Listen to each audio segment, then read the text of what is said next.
Hello one, this is Sevjyoti Garg. कैसे हैं आप सब? चलिए सर स्टार्ट करते हैं आज का क्लास। आज का क्लास है अमेंडमेंट्स के बारे में। बेटा देख, अगर मैं मई 22 की बात करूं, मई 22 के अंदर जो मेजर चेंजेस हैं ऑडिट के अंदर, वो बेसिकली दो हैं। क्या क्या? एक तो आपका कारो 20, ठीक है। दूसरा है आपका जो चैप्टर नंबर 9 है, audit of item of financial statement. इसके अंदर बहुत सारे चेंजेस हैं, ठीक है। उसके अलावा कुछ छोटे छोटे चेंजेस हैं, लेकिन आज का जो बेसिक क्लास है, आज हम डिस्कस करने वाले हैं हमारा चैप्टर नंबर 9। चैप्टर नंबर 9 के अंदर जितने भी चेंजेस आए हैं वो सब कुछ आज हम डिस्कस कर लेंगे। क्लियर? स्टार्ट करें? चलिए सर स्टार्ट करते हैं। एक और चीज देख, this is a basic information जो आपको प्रोवाइड कर रही हूँ। चैप्टर नंबर 9 क्या है? Audit of item of financial statement की फाइनेंशियल स्टेटमेंट की हर आइटम को तुम कैसे ऑडिट करोगे। अब हुआ क्या, देख फाइनेंशियल स्टेटमेंट मतलब बैलेंस शीट्स, आपके P N and balance sheets किसके अकॉर्डिंग बनते हैं? As per the schedule 3। अब हुआ क्या, शेड्यूल 3 के अंदर चेंजेस आ गए हैं बहुत सारे, तो उसके कॉरेस्पॉन्डिंगली जो हमारे चैप्टर नंबर 9 के अंदर भी चेंजेस आ गए। लेकिन आप ध्यान दोगे ना, तो ज्यादातर जितनी भी चेंजेस आए ना वो डिस्क्लोजर्स के रिगार्डिंग है। मतलब अब आपके फाइनेंशियल, अच्छा फाइनेंशियल स्टेटमेंट कौन बनाता है? मैनेजमेंट को, मैनेजमेंट बनाती है ना। तो भैया अब क्या हुआ है, जितने भी चेंजेस आए हैं उसकी वजह से मैनेजमेंट का रिस्पॉन्सिबिलिटी बढ़ गया है। अब इतने ज्यादा डिस्क्लोजर बढ़ गए हैं ना, मैनेजमेंट को अपने फाइनेंशियल स्टेटमेंट में सारे के सारे डिस्क्लोजर प्रोवाइड करने पड़ेंगे। क्लियर? स्टार्ट करूं? ठीक है सर, स्टार्ट करूंगी सेकंड अमेंडमेंट के साथ। पहली वाली भी कवर करूंगी लेकिन बाद में, ठीक है। सबसे पहले है सर शेयर होल्डिंग के अंदर। पहला क्या है, अब शेड्यूल 3 में क्या आ गया कि भैया अगर किसी भी प्रमोटर के पास कोई भी जो आप किसी भी कंपनी के प्रमोटर है ना, उनके पास जो भी शेयर्स है उन सब के बारे में आपके फाइनेंशियल स्टेटमेंट में के अंदर मैनेजमेंट को डिस्क्लोजर देना पड़ेगा। क्या? कि किस प्रमोटर के पास कितने शेयर हैं और वो टोटल शेयर्स का कितना परसेंटेज है, ठीक है। दूसरा, लास्ट ईयर और करंट ईयर के अंदर कोई अगर उसके शेयर होल्डिंग में चेंज आया है तो वो भी डिस्क्लोजर देना पड़ेगा। क्लियर? एक बात बोलूं, प्रमोटर्स के रिगार्डिंग जो शेयर होल्डिंग था उसके बारे में डिस्क्लोजर्स पहले भी जाते थे। मतलब इस अमेंडमेंट के आने से पहले जो पहले शेड्यूल 3 था ना, उसके अंदर भी सारी इंफॉर्मेशन जाती थी।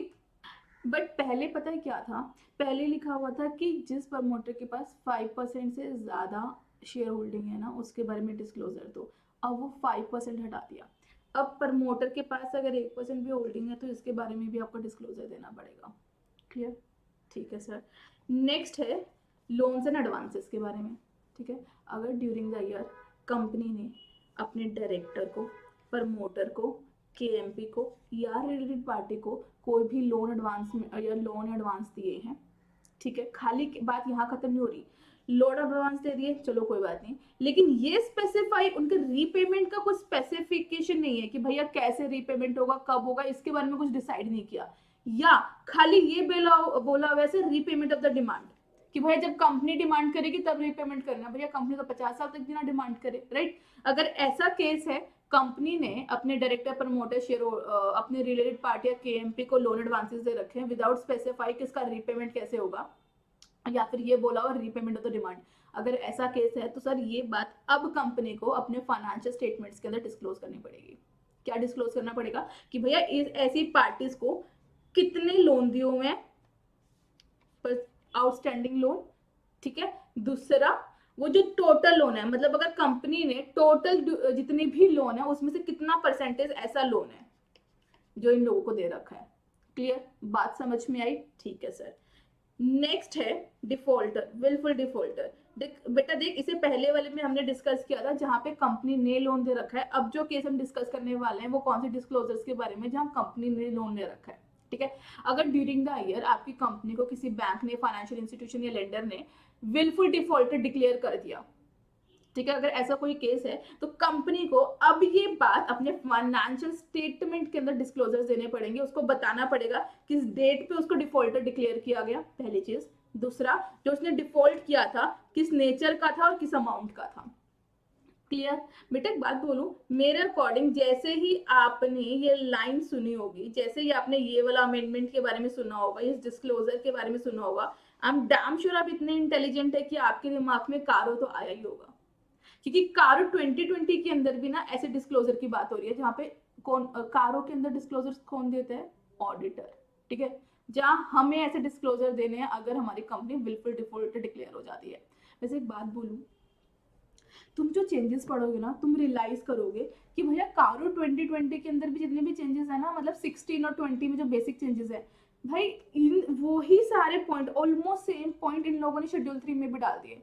मतलब उससे हुआ क्या, जैसे ही ये डिस्क्लोजर्स के पॉइंट शेड्यूल 3 में डाले, यहाँ पे मैनेजमेंट का रिस्पॉन्सिबिलिटी हो गया कि उसे फाइनेंशियल स्टेटमेंट के अंदर डिस्क्लोजर बढ़ा दिए, और ऑडिट रिपोर्ट के अंदर बढ़ा, कारो के अंदर बढ़ा के क्या किया, उसने ऑडिटर की रिस्पॉन्सिबिलिटी भी बढ़ा दी कि ऑडिटर को अपनी ऑडिट रिपोर्ट के अंदर भी ये पॉइंट बढ़ाने हैं। ऑलमोस्ट सेम सेम चेंजेस आए हैं कारो के अंदर भी और शेड्यूल 3 के अंदर भी।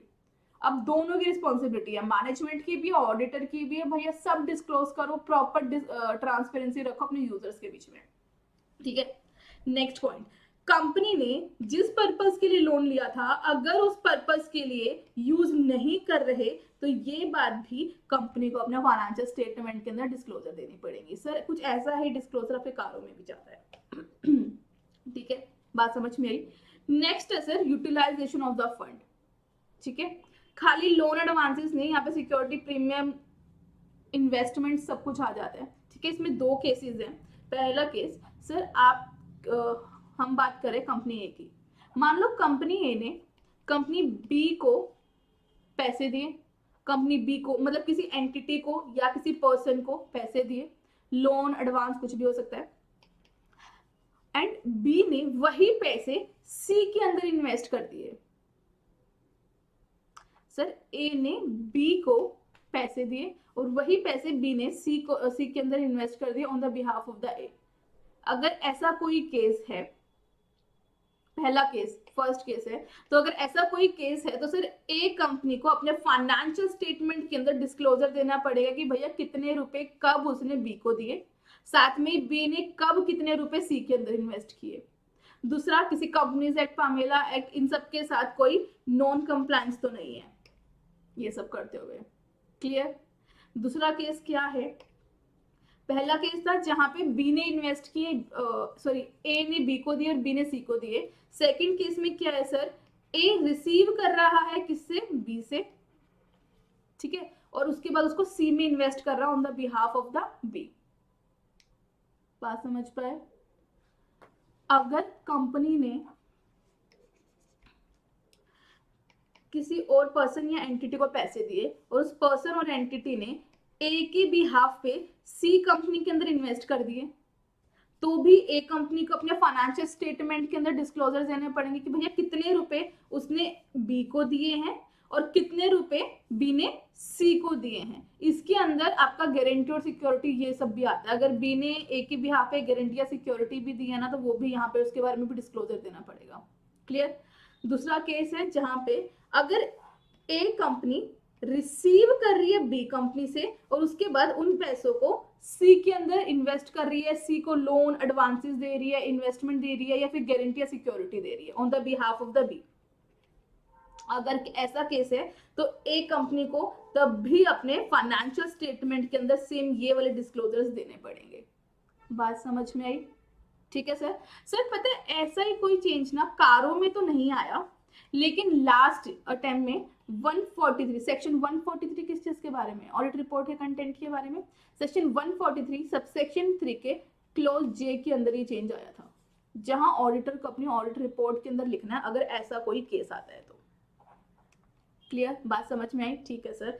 अब आ जाते हैं सर 7 डिस्क्लोजर के ऊपर। 7 डिस्क्लोजर है कि ड्यूरिंग द ईयर अगर कंपनी ने कोई लोन या एडवांसेस कोई बैंक से कोई लोन वगैरह लिया हुआ है और उस लोन को लेते हुए उन्होंने ये लोन लेते हुए अपनी इन्वेंट्री को एज ए सिक्योरिटी रख दिया बैंक के पास, तो ऐसे केस में क्या होता है, क्वार्टरली बेसिस पे बैंक को स्टेटमेंट देनी पड़ती है, आपकी इन्वेंट्री स्टेटमेंट देनी पड़ती है, ठीक है। कंपनी को क्वार्टरली बेसिस पे बैंक इन्वेंट्री स्टेटमेंट देनी पड़ती है, क्लियर।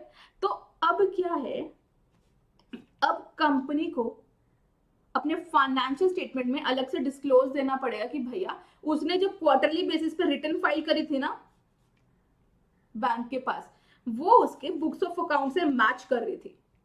मैनेजमेंट खुद लिख के देगा ये चीज अपने फाइनेंशियल स्टेटमेंट के अंदर।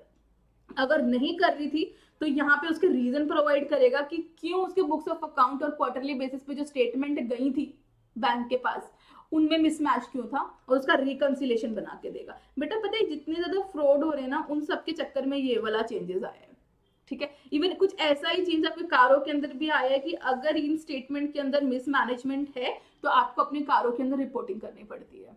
क्लियर, ठीक है सर। नेक्स्ट है ट्रेड रिसीवेबल्स के रिगार्डिंग। सर ट्रेड रिसीवेबल्स और पेवेबल में क्या चेंजेस आए सर, इसके अंदर ना अब एजिंग, आपको एजिंग शेड्यूल देने पड़ेंगे। क्या है सर, देखो ट्रेड रिसीवेबल के अंदर ना कभी भी नहीं आया, ट्रेड पेवेबल्स के अंदर बहुत पहले एजिंग शेड्यूल आता था, फिर बीच में बंद आ गया, अब वापस हो गया। और ट्रेड रिसीवेबल में पहली बार ऐसा हुआ है जब बोला गया कि सर आपको एजिंग शेड्यूल्स भी देने हैं। पहले सिर्फ क्या करते थे, ट्रेड रिसीवेबल में हम दो कैटेगरी के अंदर दिखा देते थे, ट्रेड रिसीवेबल जो 6 महीने से कम से आउटस्टैंडिंग है और जो 6 महीने से ज्यादा से आउटस्टैंडिंग है। लेकिन अब इन लोगों ने क्या किया सर, आपको कौन कौन सा, अब मैनेजमेंट को कौन कौन सा क्लैरिफिकेशन देना पड़ेगा अपने फाइनेंशियल स्टेटमेंट में, ऐसे ट्रेड रिसीवेबल्स जो 6 महीने से कम से आउटस्टैंडिंग है, जो 6 महीने से लेके 1 साल तक आउटस्टैंडिंग है, जो 1 से 2 साल तक आउटस्टैंडिंग है, 2 से 3 साल तक आउटस्टैंडिंग है, और 3 साल से ज्यादा आउटस्टैंडिंग है। ठीक है, क्लियर, बात समझ में आई sir. This is very good, मतलब ये बहुत अच्छा चेंज आया शेड्यूल 3 के अंदर, एजिंग वाला। बिकॉज पता है वरना क्या होता था, 2-2, 3-3 साल तक आपके डिवेंचर्स आपके फाइनेंशियल स्टेटमेंट में आ रहे हैं, ठीक है, सिर्फ ये लिखा हुआ है 6 महीने से कम है या ज्यादा है। क्लियर, अब वो 5 साल पुराना है तब भी आपके फाइनेंशियल स्टेटमेंट में आया हुआ है, ठीक है। अब थोड़ा क्लियरिटी रहेगा कि भैया कौन से पे रिलाई करे और कौन से पे नहीं करे। क्लियर, 4 कैटेगरी में डिवाइड होंगे। पहला डिस्प्यूटेड गुड और डिस्प्यूटेड डाउटफुल, दूसरा है disputed good and disputed doubtful. In 4 categories में करना है और इस एजिंग शेड्यूल के अकॉर्डिंग उनको रिप्रेजेंट करना है अपने फाइनेंशियल स्टेटमेंट के अंदर, ठीक है सर। ये 6 महीने कहां से देखोगे, ड्यू डेट से देखोगे। क्लियर, बात समझ में आई, ठीक है सर। ऐसा ही कुछ एजिंग शेड्यूल कहां पे जा रहा है सर, ट्रेड रिसीवेबल के केस में भी जा रहा है।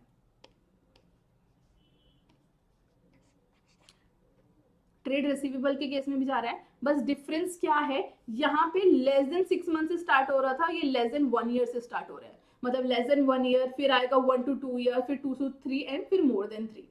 क्लियर, यहाँ पे एक कम है डिस्क्लोजर, ठीक है।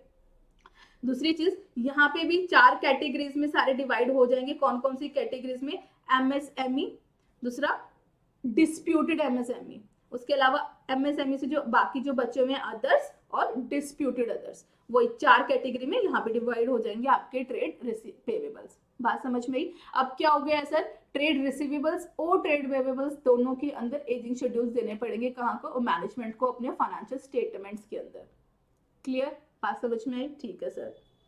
एक और पॉइंट था बेटा, देख यहाँ पे बोला हुआ है कि आउटस्टैंडिंग मतलब तुम ये 6 महीने 1 साल कहाँ से काउंट करोगे, ड्यू डेट, पेमेंट की जो ड्यू डेट है ना वहां से 1 साल काउंट करोगे। क्लियर, लेकिन अगर कोई ऐसा केस है जहां पे बिल्स ही रेज नहीं किए गए, तो क्या करोगे, जिस दिन ट्रांजैक्शन हुई है बिल्स नहीं रेज किए गए, इसका क्या मतलब है, मान लो सेल कर दी लेकिन अभी तक बिल इशू नहीं किया है, अगर ऐसा केस है तो सर जिस दिन सेल किया उस दिन से आपका 6 महीने 1 साल काउंट हो जाएगा। क्लियर, ठीक है। ये थे सर आपके करंट एसेट्स और करंट लायबिलिटी के अंदर चेंजेस। अब आ जाते हैं आपके पीपीई के अंदर क्या क्या चेंजेस आए हैं, फिक्स एसेट्स के अंदर क्या क्या चेंजेस आए हैं। एक सेकंड, पहला है टाइटल डीड के बारे में, कि भाई अगर कोई भी इमूवेबल प्रॉपर्टी कंपनी के नाम पे नहीं है तो कंपनी को इस चीज के बारे में, मतलब देखो फाइनेंशियल स्टेटमेंट में अगर आपके बैलेंस शीट में एक आइटम आ रही है और वो कंपनी के नाम पे है ही नहीं, ठीक है, तो फायदा नहीं है ना। तो इसीलिए बोला कि भैया ऐसी कोई भी फाइनेंशियल कोई भी ऐसी इमूवेबल प्रॉपर्टी है जो कंपनी के नाम पे नहीं है, तो भैया उसके बारे में कंपनी को अलग से बताना पड़ेगा कि भैया ये वाली जो इमूवेबल प्रॉपर्टी है ये हमारे नाम पे नहीं है। उनको क्या क्या इन्फॉर्मेशन देगी, आप प्रॉपर्टी का डिस्क्रिप्शन दोगे, उसकी ग्रॉस वैल्यू बताओगे, ये बताओगे कब से कंपनी वो प्रॉपर्टी को हेल्ड कर रही है और किसके नाम पे कर रही है, और वो जिस पर्सन के नाम पे कर रही है वो कहीं कंपनी का रिलेटेड पार्टी तो नहीं है। क्लियर, बात समझ में आई। और रीजन बताओगे कि वो कंपनी के नाम पे क्यों नहीं है। ये सेम डिस्क्लोजर सर आपके कारों में भी जाएगा।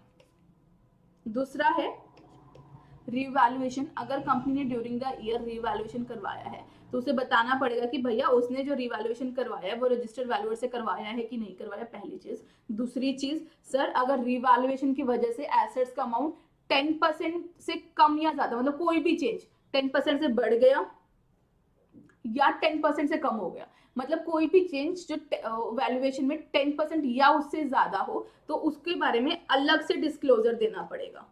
क्लियर? अगर ड्यूरिंग द ईयर कंपनी ने रिवैल्यूएशन करवाया है तो भैया दो चीज के बारे में उसे डिस्क्लोजर देने पड़ेंगे। पहला कि उसने जो वैल्यूएशन करवाया है वो रजिस्टर्ड वैल्यूअर से करवाया है कि नहीं करवाया। दूसरा, अगर पहला डिस्क्लोजर तो यही है कि रजिस्टर्ड वैल्यूअर से करवाया है या नहीं करवाया, इस चीज के बारे में। दूसरा है कि भाई अगर रिवैल्यूएशन की वजह से जो चेंज आया है, अपवर्ड या डाउनवर्ड कुछ भी, वो 10% या उससे ज्यादा है, तो आपको अलग से अपने फाइनेंशियल स्टेटमेंट में दिखाना पड़ेगा। क्लियर? सर ये चेंज आपके कारों के अंदर भी आया, कारों के अंदर भी आपको ये रिपोर्टिंग करनी पड़ती है, ये दोनों। क्लियर? सर देखो इसका मेन ऑब्जेक्टिव क्या था कि यार खाली रिवैल्यूएशन जो हो रहा है ऐसा तो नहीं है कि सिर्फ अपनी फाइनेंशियल स्टेटमेंट में कुछ विंडो ड्रेसिंग करने के लिए किया है। रजिस्टर वैल्यूअर से करवाओ, वैलिड करवाओ, उसको इंकरेज करने के लिए ये वाला डिस्क्लोजर आया है। क्लियर? ठीक है सर। नेक्स्ट है वर्क इन प्रोग्रेस के capital work in progress. Sir this is very अच्छा चेंज, बहुत ही अच्छा चेंज आया जो ये शेड्यूल 3 के अंदर आया है। वरना क्या होता था, मतलब यहाँ भी क्या कर दिया, जैसे ट्रेड रिसीवेबल और पेबल्स के अंदर एजिंग शेड्यूल है ना कि भैया इस प्रोजेक्ट के अंदर कब से काम चल रहा है, ये कब से वर्क इन प्रोग्रेस है, इसका एजिंग शेड्यूल आपको बना के देना है। पहले क्या होता था, कंपनीज के ना वर्क इन प्रोग्रेस के अंदर बहुत कैपिटल इन्वेस्ट रहता था। कोई बिल्डिंग बनवा रहे हैं, ठीक है, बहुत कैपिटल इन्वेस्ट रहता था, बीच में बंद भी हो जाते थे, कुछ पता नहीं चलता था। हर साल वो कंपनी में वर्क इन प्रोग्रेस, मतलब कि फाइनेंशियल स्टेटमेंट में वर्क इन प्रोग्रेस में एसेट साइड पे आता रहता था। ठीक है, तो अब इन लोगों ने क्या कर दिया, एजिंग शेड्यूल बोल दिया कि भैया कोई भी कैपिटल वर्क इन प्रोग्रेस है तो उसके बारे में तुम्हें एजिंग शेड्यूल देना पड़ेगा। दो कैटेगरी में डिवाइड होंगे, कौन कौन से, ऐसे प्रोजेक्ट जो प्रोग्रेस में है और दूसरे जो टेम्परेरी सस्पेंडेड है। क्लियर? कि कितने साल से आपका अमाउंट वर्क इन प्रोग्रेस के अंदर फंसा हुआ है, ये सारा डिस्क्लोजर जाएगा। क्लियर? सर सेम आपका इंटेंजिबल एसेट्स के ऊपर भी लगेगा, अगर किसी इंटेंजिबल एसेट भी वर्क इन प्रोग्रेस है तो उसके ऊपर भी लगेगा। दूसरी चीज, इसके ऊपर मैं नोट्स शिफ्ट कर देती हूँ, नोट्स के ऊपर।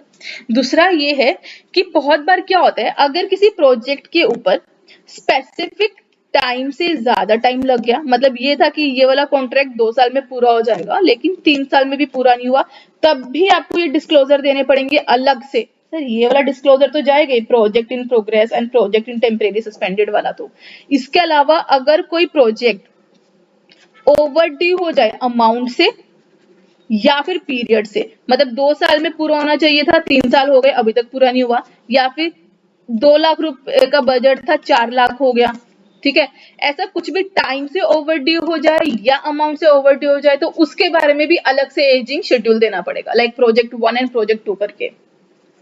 क्लियर? बात समझ में आई? ठीक है सर। अब नेक्स्ट आ जाते हैं बेनामी प्रॉपर्टी पे। सर बेनामी प्रॉपर्टी सेम चेंज, कारों के अंदर भी रिपोर्टिंग जाएगी। अगर ड्यूरिंग द ईयर आपकी कंपनी के ऊपर कोई भी प्रोसीडिंग चल रही है बेनामी प्रॉपर्टी के रिगार्डिंग, तो भैया उस चीज के बारे में अब कंपनी को अपने फाइनेंशियल स्टेटमेंट के अंदर डिस्क्लोजर देना पड़ेगा कि भैया कौन सी प्रॉपर्टी है, किस साल में एक्वायर करी थी, जो केस चल रहा है उसका क्या स्टेटस है, कितने अमाउंट से आ रही है। बेनामी प्रॉपर्टी है तो भैया इसका एक्चुअल बेनिफिशियरी कौन है, ठीक है। अगर वो प्रॉपर्टी को ये लोग अपने फाइनेंशियल स्टेटमेंट के अंदर दिखा रहे हैं तो सर उस आइटम का रेफरेंस दे देंगे। अगर फाइनेंशियल स्टेटमेंट में नहीं दिखा रहे तो ये फैक्ट डिस्क्लोज कर देंगे, देयर इज अ बेनामी प्रॉपर्टी जिसके रिगार्डिंग केस चल रहा है हमारे यहाँ पे। क्लियर? सेम डिस्क्लोजर कारों में भी देना ऑडिटर को, अगर किसी कंपनी के ऊपर बेनामी प्रॉपर्टी के रिगार्डिंग कोई भी केस चल रही है तो। ठीक है सर।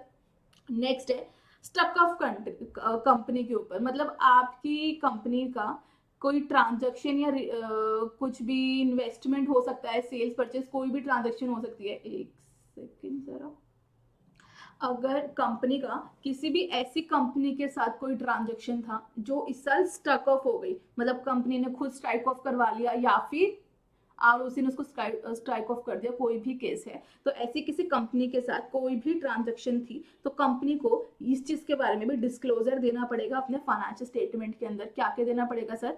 नेचर ऑफ ट्रांजैक्शन कि भैया किस तरीके की ट्रांजैक्शन थी, दूसरा कौन सी कंपनी स्ट्राइक ऑफ हो गई है उसका नाम, राइट, अगर कोई बैलेंस आउटस्टैंडिंग है तो ये बताना पड़ेगा। बेटा वैसे तो स्ट्राइक ऑफ करने से पहले रिस्पॉन्सिबिलिटी होती है कि जिस कंपनी का स्ट्राइक ऑफ हो रहा है ना वो अपनी सारी की सारी लायबिलिटी पे ऑफ कर दे, बट स्टिल अगर कोई अमाउंट आउटस्टैंडिंग रहता है तो उसके बारे में भी डिस्क्लोजर देना पड़ेगा। क्लियर? और अगर स्ट्राइक ऑफ कंपनी के साथ आपकी कंपनी का कोई रिलेशनशिप था तो वो भी आपको डिस्क्लोजर देना पड़ेगा। क्लियर? ठीक है सर। नेक्स्ट आता है अनडिस्क्लोज्ड इनकम। अनडिस्क्लोज का मतलब है सर अगर कंपनी ने ड्यूरिंग द ईयर अपने इनकम टैक्स के अंदर कोई भी इनकम सरेंडर की, अनडिस्क्लोज इनकम मतलब पिछले साल की कोई इनकम थी जो तब डिस्क्लोज नहीं की, इस साल डिस्क्लोज की है। देखो सर एक बात बोलूं, अगर पिछले साल की इनकम थी इस साल अपने डिस्क्लोज किया इनकम टैक्स के पास, तो देखो सर इस साल पीपीआई तो बना होगा ना, प्रायर पीरियड आइटम बन के आपकी बुक्स में तो आया ही होगा, तभी डिस्क्लोज होगी, राइट?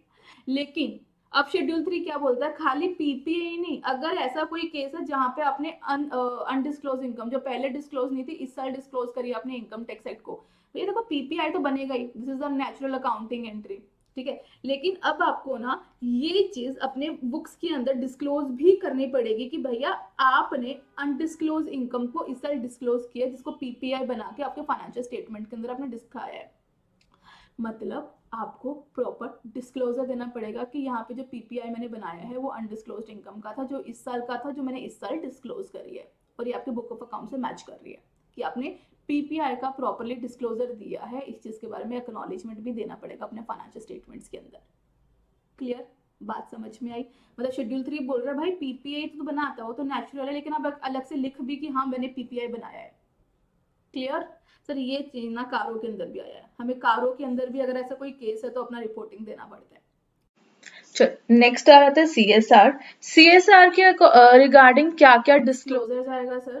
सर मैं ये नहीं कह रही कि सीएसआर के अंदर कोई चेंज आया है, पहले आपके स्टडी मेट के अंदर सीएसआर के बारे में कुछ नहीं बोला था, अब सीएसआर के बारे में क्या क्या डिस्क्लोजर देना पड़ता है मैनेजमेंट को, अब वो ये वाला टॉपिक इंक्लूड कर दिया है। तो सर सीएसआर के रिगार्डिंग आप मैनेजमेंट को क्या क्या डिस्क्लोजर देने पड़ते हैं कि सर पहली चीज कि टोटल एक्सपेंडिचर कितना था as per the companies act का सेक्शन 135, ठीक है, उसमें से कितना एक्सपेंडिचर कंपनी ने किया as per the CSR, as per the companies act कितना सीएसआर पे एक्सपेंडिचर होना चाहिए था ड्यूरिंग द ईयर, कितना एक्सपेंडिचर किया, अगर कोई शॉर्टफॉल रहता है, ठीक है, उसके बारे में डिस्क्लोजर देना पड़ेगा, विद रीजन देना पड़ेगा। उसके अलावा टोटल भी जाएगा कि भाई टोटल शॉर्टफॉल कितना है आपके उसके अंदर, मतलब पिछले साल का मिला के टोटल शॉर्टफॉल कितना है, करंट ईयर का अलग से दोगे और टोटल अलग से दोगे कि भैया आज तक का मिला के टोटल शॉर्टफॉल कितना है, राइट? उसके अलावा किस एक्टिविटी में कर रहे हो। दूसरा, बहुत सारी कंपनीज क्या करती है, प्रोविजन बना लेती है, उस प्रोविजन के अंदर से एक्सपेंडिचर करती रहती है। अगर ऐसा केस है तो जो प्रोविजन के अंदर का जो मूवमेंट होगा वो भी डिस्क्लोजर जाएगा कहाँ पे सर, आपके फाइनेंशियल स्टेटमेंट्स के अंदर। क्लियर? उसके अलावा क्या रहता है, detail of the related party.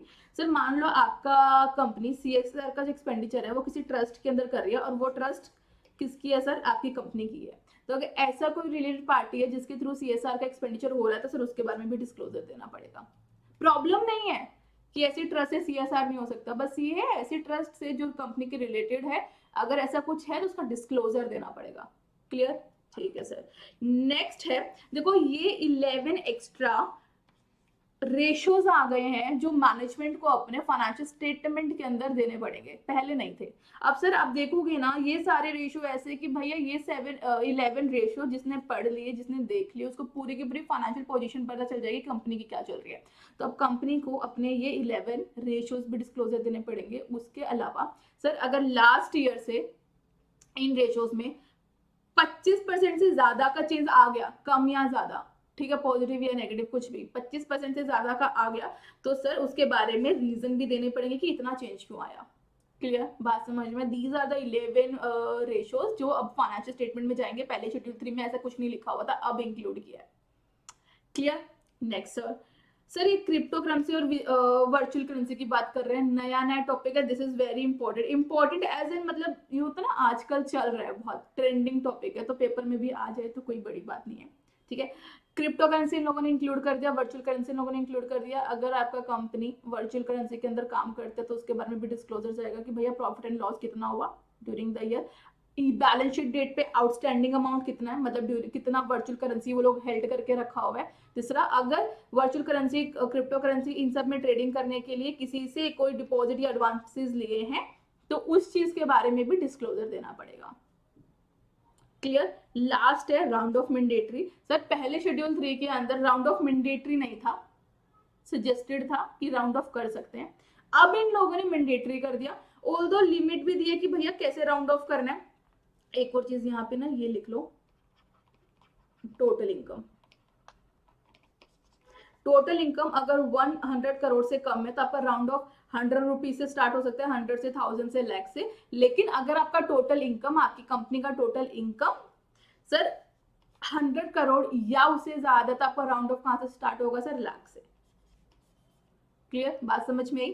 Sir पहले ना राउंड ऑफ का केस मैंडेटरी नहीं था, पहले भी बोला हुआ था लेकिन मैंडेटरी नहीं था। दूसरा जो चेंज आया ना सर, वो आया टोटल इनकम के अंदर। पहले क्या बोला था कि आप जो ये लिमिट चेक करोगे ना 100 करोड़ वाली, ये आप चेक करोगे टोटल रिवेन्यू पे। तो लोग क्या करते थे, रिवेन्यू के अंदर ना ऑपरेटिंग इनकम तो ले लेते थे, अदर इनकम नहीं लेते थे। इसलिए इन लोगों ने क्या किया, झंझट ही हटा दिया, इन लोगों ने क्या कर दिया, टोटल इनकम। क्लियर, ठीक है सर। ये थे आपके चैप्टर 9 की अमेंडमेंट। ओ शिट, एक रह गई फर्स्ट। आप बोलोगे कि क्या मैम एक छुड़वा दी? नहीं छुड़वाई नहीं बेटा। देख, this is very important, case study वाला है, इसीलिए अलग से पढ़ाया है, क्योंकि इससे पहले जितनी भी अमेंडमेंट थी ना वो सारी की सारी डिस्क्लोजर के रिगार्डिंग थी। लेकिन जो ये वाला चेंज है ना, ये डिस्क्लोजर के रिगार्डिंग नहीं है, this is a case study वाला केस। बेटा देख, हम सबको पता है as per the section 53 companies act के अकॉर्डिंग, कंपनीज एक्ट 2013 के अंदर ना कोई भी कंपनी डिस्काउंट के ऊपर अपने शेयर इशू नहीं कर सकती, नहीं कर सकती थी। लेकिन उसके अंदर एक छोटा सा चेंज आया है कि अगर किसी कंपनी ने किसी रीस्ट्रक्चरिंग या किसी रेजोल्यूशन के अंदर, स्टैट्यूटरी प्लानिंग के अंदर, मतलब रिकंस्ट्रक्शन वगैरह के केस के अंदर अपने किसी क्रेडिटर को आरबीआई या फिर जो प्लान का डायरेक्शन है उसके बेसिस पे शेयर इशू किए डिस्काउंट पे, तो वो अलाउड है सर। वैसे तो डिस्काउंट के ऊपर कोई भी company under the companies act 2013 अपना कोई भी शेयर इशू कर ही नहीं सकती, अगर करती है तो पेनल्टी लग जाती है। लेकिन एक छोटा सा चेंज आया है कि रिकंस्ट्रक्शन या फिर रिस्ट्रक्चर्स वाले केसेस है, तो वहां पे आरबीआई की डायरेक्शन या गाइडलाइन के बेसिस पे वो अपने क्रेडिटर को अपनी लाइबिलिटीज को पे ऑफ करने के लिए डिस्काउंट पे शेयर इशू कर सकती है। बात समझ में आए? ठीक है सर। ये थे आपके टोटल अमेंडमेंट आपके चैप्टर नंबर 9 के अंदर, ऑडिट ऑफ फाइनेंशियल स्टेटमेंट के अंदर। आप प्लीज लिंक बायो से ले ले, नोट्स डाउनलोड कर लेना, राइट। एंड बाकी all the best for the studies and for any